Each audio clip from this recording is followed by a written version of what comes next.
The Lord be with you. A reading from the Holy Gospel according to John. This is the testimony of John. When the Jews from Jerusalem sent priests and Levites to him to ask him, "Who are you?" he admitted and did not deny it, but admitted, "I am not the Christ." So they asked him, "What are you then? Are you Elijah?" And he said, "I am not." "Are you the prophet?" He answered, "No." So they said to him, "Who are you, so we can give an answer to those who sent us? What do you have to say for yourself?" He said, "I am the voice of one crying out in the desert, 'Make straight the way of the Lord,' as Isaiah the prophet said."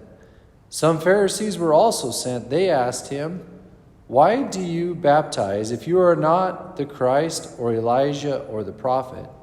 John answered them, "I baptize with water, but there is one among you whom you do not recognize, the one who is coming after me, whose sandal strap I am not worthy to untie." This happened in Bethany across the Jordan, where John was baptizing. The Gospel of the Lord. Praise to you, Lord Jesus Christ.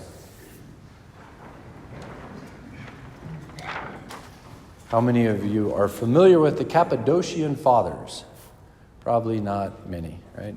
So these are early church fathers, two of them which we celebrate today, St. Basil and St. Gregory of Nazianzen. The other one being St. Gregory of Nyssa, I believe. So these are early guys. They're 4th century theologians that are really kind of just pioneering in the Christian faith, like pioneering in theology and how this looks like in relation to the world. So we call these guys church fathers. Right? You've got the apostles, the apostolic age, and some of those guys that ran with them. Then after their death rises up these guys that knew them, who were close to them, and now this is starting to kind of blossom. And so there's several church fathers that we refer to a lot, but who really, kind of planted the roots of Christianity, of what we know as it today. So it does us well to know our history, to know about, in this sense, the church fathers and what they teach, because it keeps us rooted. It keeps us grounded in something that's so much bigger than ourselves.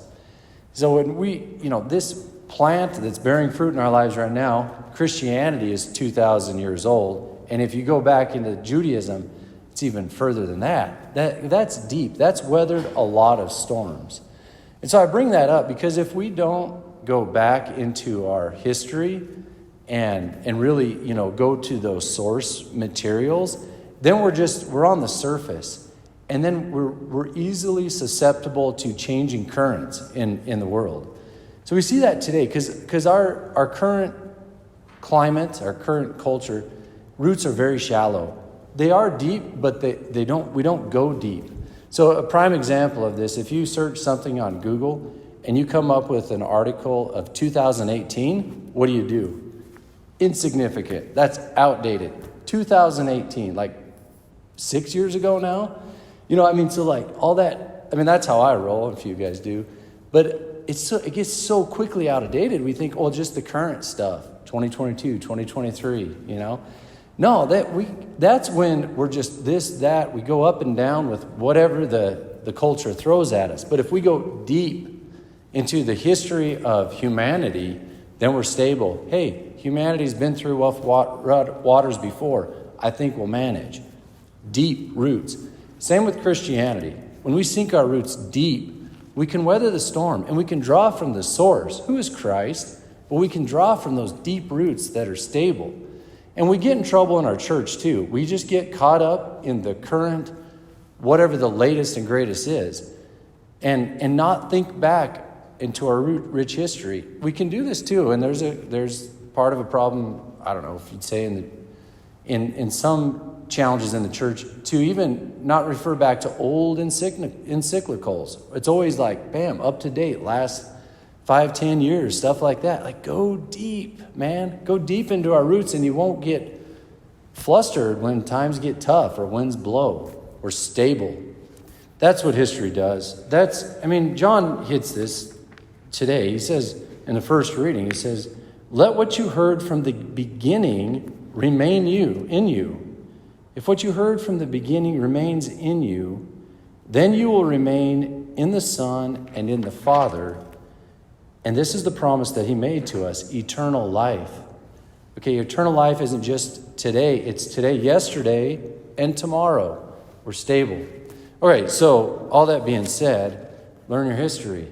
Not just learn it, but go back to these guys, whether it's in our culture, American culture, whatever, but in our church especially. Tap into these roots. Then you won't get flustered when a little breeze comes our way. Hey, we can handle it because I'm tapped deep into the source. The source, in this case, the early church fathers. The ultimate source, Jesus Christ.